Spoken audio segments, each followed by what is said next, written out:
This bill, as it came in, had MDE fee language, which was redundant with the MDE fee bill that was just on the floor now. So it really couldn't take this bill up until we dealt with the MDE fee bill. So now that that's out and he's amended the bill, it's kind of in a separate posture, so we can at least take it up. And so with that background, April, why don't you tell the committee what MDE, Senate Bill 425 in its amended form does. All right, so Senate Bill 425, Environment, Coal Combustion Byproducts, Fees, Coordinating Committee, and Regulations. As it came in, this bill would require the Department of the Environment to, by regulation, establish a minimum fee to be paid by the generators of coal combustion byproducts of $2.30 per ton. The bill also altered the factors that MDE must base the fee on to include, in general, the volume of coal combustion byproducts, CCBs, is the acronym we're going to use, stored as specified, required MDE to update its regulations to incorporate the fee changes, and required MDE to update regulations that implement specified federal guidelines and rules. Finally, the bill establishes a statewide CCB coordinating committee staffed by MDE and the Power Plant Research Program in the Department of Natural Resources. As the chair mentioned, there are provisions of this that overlap with the Senate Bill 250, which was that departmental bill. The departmental bill did not include a minimum fee, but it did include that provision of expanding the basis on which they calculate that fee to include CCBs that are being stored or landfilled somewhere that the department is required under federal law to regulate, have oversight and regulatory authority of. So that piece is in 250. Senator Jackson has asked us to consider amendments that have been developed in the House. So they're on page 2 of this little voting packet here. So those would strike that, again, that minimum fee, that fee floor, and so it would keep all the fee language consistent with what is in already Senate Bill 250. So just expanding it to cover, again, this landfilled coal ash that the department is responsible for regulating. In addition, the amendments would strike a requirement that the department adopt certain federal steam electric power generating effluent guidelines by regulation, and would require the department to use any fee revenue that exceeds the amount necessary to operate its CCB regulatory program to increase the beneficial reuse of CCBs and mitigate the impacts of CCBs on human health and the environment.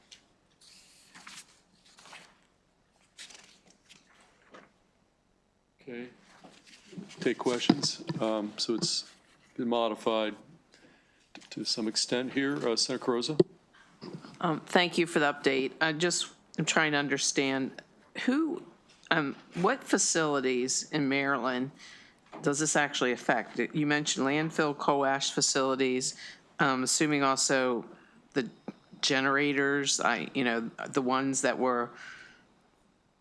like Brandon Shores that's closing and now is reopening. I'm trying to get a sense of who's actually paying these fees, the generators and the landfills, and how many are we talking statewide? So the fee is paid right now as it currently stands, not including 250 or this bill. It's the generators of coal ash, so it's coal-fired power plants.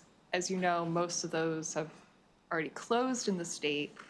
The issue is that some of the closed power plants still have coal ash on site that has either been landfilled or stored in some other way. Depending on how it's stored, MDE might have certain regulatory sort of oversight responsibilities because those materials can leak and leach into the water table, can leach into water bodies, things like that. So the 250 and this bill as amended allow MDE to charge on a per ton basis for, again, those closed facilities that are still storing. But do we know ash. how many, and are these also the facilities where, that would be considered for other types of energy generation?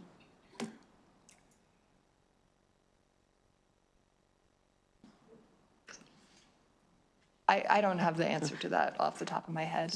I'm just trying to get a sense of, how many statewide, and it sounds like it's both the closed facilities and whatever we have left right now, and also a sense of, and I'm not sure where we're going with our future energy policy after crossover, but if some of those facilities, are they being considered for other energy generation, and this is going to, that these fees might actually be a deterrent for that consideration. So really just trying to understand who's paying these fees. Why don't we, I think, yeah, well, let's take a few more questions. Yeah. How about Senator Washington, then Senator Hester? yeah, that was my question. The way I read page 2 is that this bill is no longer changing or commenting on the fees. It's not on the fee amount, but this bill and 250 both include this language on page 4. Right. So this is, the department shall base the fees on the following factors. Let me just deal with page 2 first then. I'll just say, so on page 2, it's striking, I think it's the reprint, on page 2 of the reprint. Oh, yeah, 4 of the packet, page 2 of the bill. So page 4 in the packet, thank you for that. This striking means that is the existing language in Law A, is it remaining the existing language and is no longer Right. being struck? Okay. In A, right, in Right, so A, 1 that's- and 2. So that's unchanged, so the bill's not doing anything. And then similarly, lines 5, 7, is there no change or so it stays the same? Because before it deleted rate and said that it would be based on something, so that's unchanged, right? Correct. Now, the changes to the bill, the addition on lines 19 through 25, those are, the bill, basically, the bill starts there in terms of what changes it makes to current law? Correct. Okay, all right, so could you help me or help us understand what that's doing? This, these lines 6 through 25. So this is, Lines 19 through Yes. 26. Yeah. so this is the basis on, so right now, the department is charging fees based off of, in the total annual tonnage of coal combustion byproducts the generator generates. So what they're actually, if they're actually in the process of burning coal, that's what it's based off of. This says they can also base the fees off of the volume of, this is coal ash, that has been disposed of and remains in landfills or other storage units in the state that are subject to inspection and monitoring.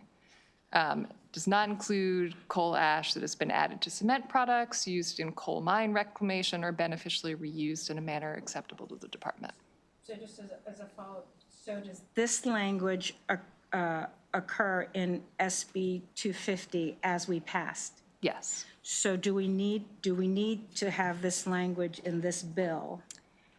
Not necessarily. Right, so. No, we Right, could- so we've already passed it, and so this doesn't need to be there. No. if So you this wanted bill to just is not changing anything. To that we've already passed, okay. So, so then on page 5, similarly, does the bill, there looks like there's a change. So is all of this, is any of this language that does not occur in 250? So everything starting on page 5 of the voting packet Right, is new. great. Okay, Not good. in 250. All right, okay. Thank you. Sarah Hester, you had your light on a little earlier, you, as the expert on Senate Bill 250. Did you have a question before we go to Senator Watson? Partially it was that there aren't any fees left in this bill. But I'm also curious now about on page 5 of the reprint, page 3 of the bill, lines 9 through 12, will there be excess revenue?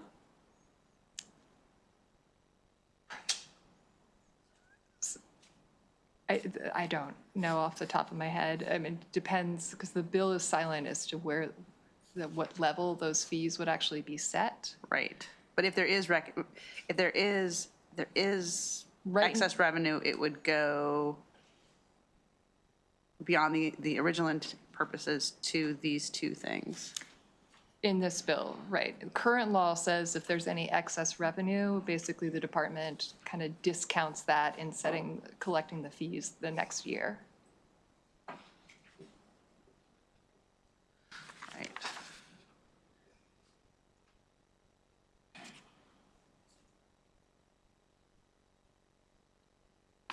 I guess, I mean, I did talk briefly with MDE. They said they were fine with the amendments made in the House.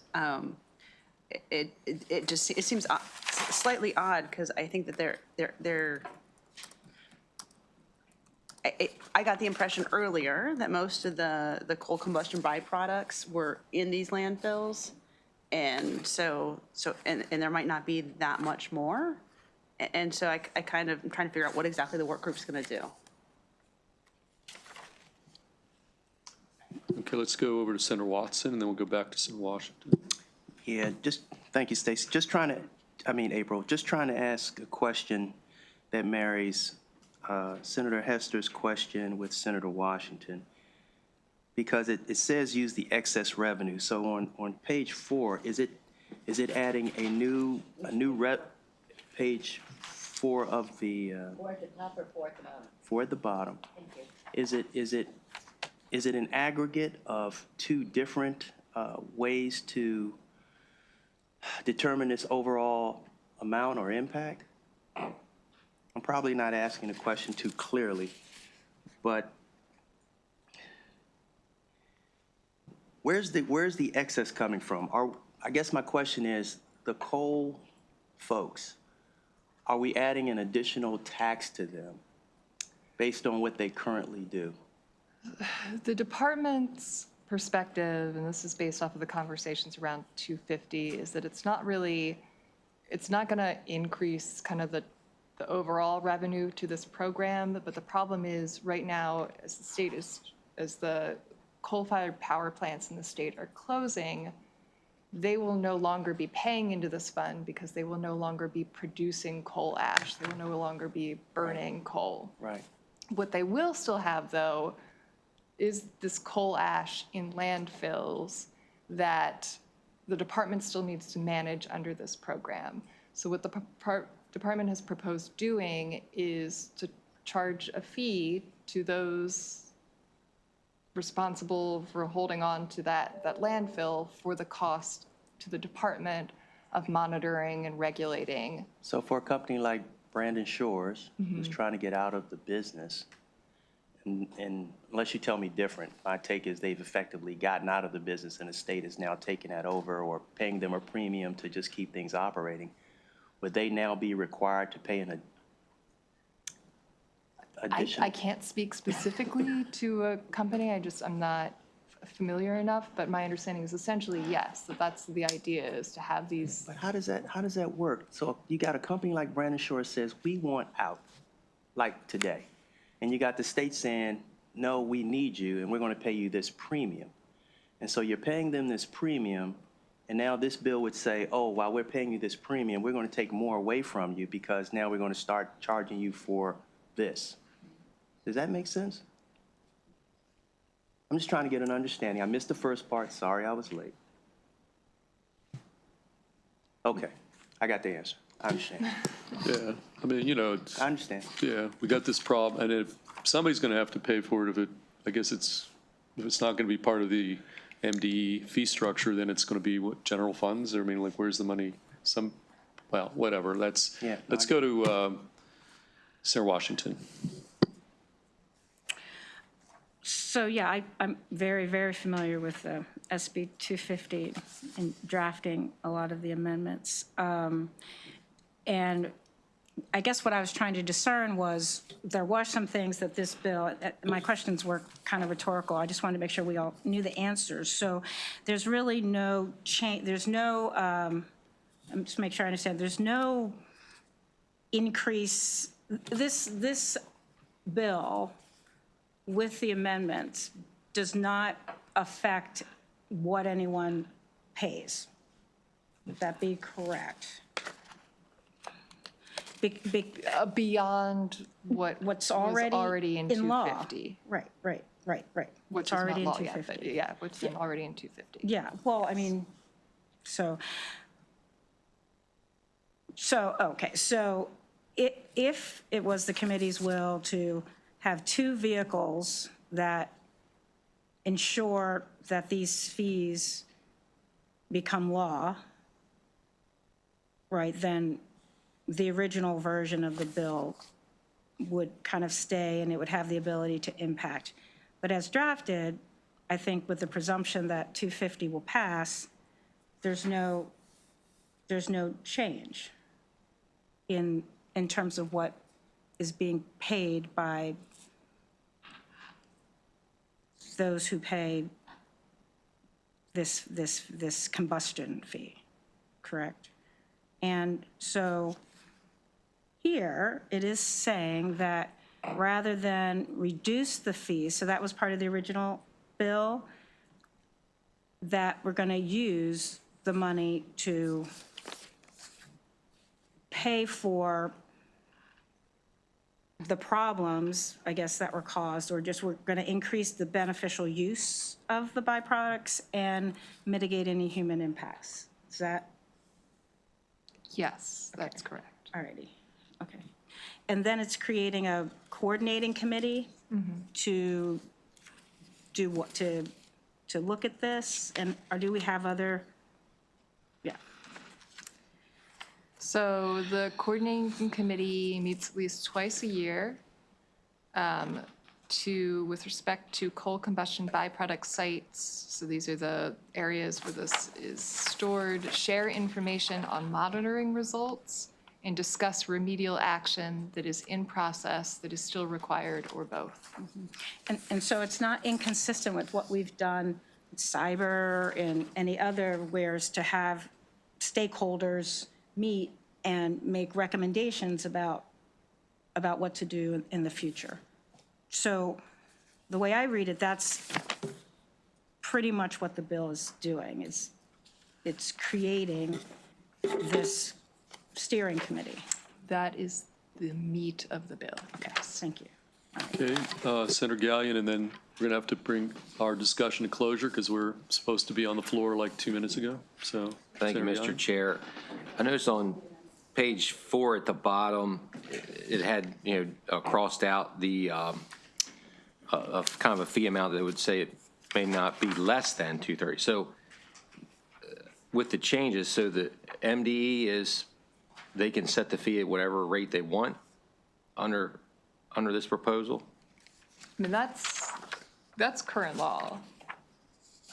This does not, so the bill initially would have said that it would have set a floor on Right. how much the department could pay and said or charge, and said they have to charge more than that. This just returns it to the current law that says the department sets the fees. Okay, so that's not changing anything that's not currently within their authority, so just to be clear. Okay, Senator Washington, you're going to have the last word. Well, either going to have a motion or we're going to do nothing. So this is, if you make a motion, then we'll take a vote. And if there's a second, if not, then go to the floor. So is there a motion? Or you could do whatever you want. This is a free country. Is it? No, I mean, I know it is. Today it Well, is. I wanted to move The amendment, okay. So we have a motion favorable on the